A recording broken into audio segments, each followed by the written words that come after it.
Nyo ba yung mukha niya? O siya mismo yon? Ay, matagal nang magkangkang eh. Matagal na. Kasi tinry namin kumontak sa embassy. Hindi Oh. kami hindi na-approve yung request namin para hanapin siya. Kaya naghihintay kami ng magiging balita. Anong sabi niya sa inyo? Nangungumusta lang. Nasaan daw siya? Sinabi ko nasaan siya? Malungkot nga yung mama niya eh. Bakit? Malungkot nga, hindi nga rin nakausap mga anak niya. Nagtatampo yata. Nagtatampo yata sa mga anak niya. Ay, maaari. Maski naman sa amin, hindi man lang kumuntak. Maski minsan. Pag hindi nyo kinokontak, hindi nyo talaga makakontak. Paano ko kontakin? Wala na raw yung account niya, sabi ni Malo.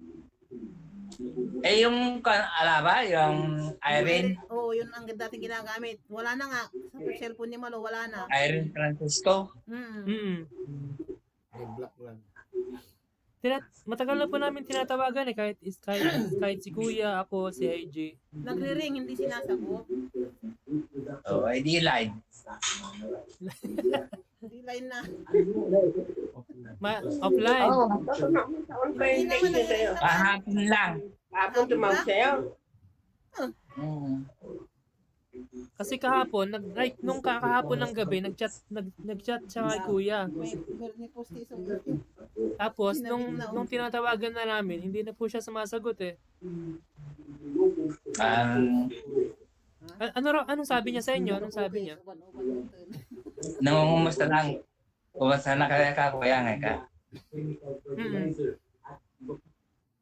Alam mo ba na Hindi siya? mo rin natanong. Baka naman si Edang. Siya yun na. Ala namang ibang Irene Francisco rito nakarecord dito sa cellphone. Asan daw po siya? Wala na yung sabi. Asan daw kuyang siya? Hindi ko na tinanaw. Ikwento nyo nga po sa akin, Dad, yung pag-uusap nyo. Ganun lang. Nagkumustahan lang. Okay. Okay. Maganda lang para may nalalaman na kung totoong nakakausap. At Kaysa least, yung wala siyang kontak. At least, may nakuha kami sa inyo na informasyon. Okay siguro siya.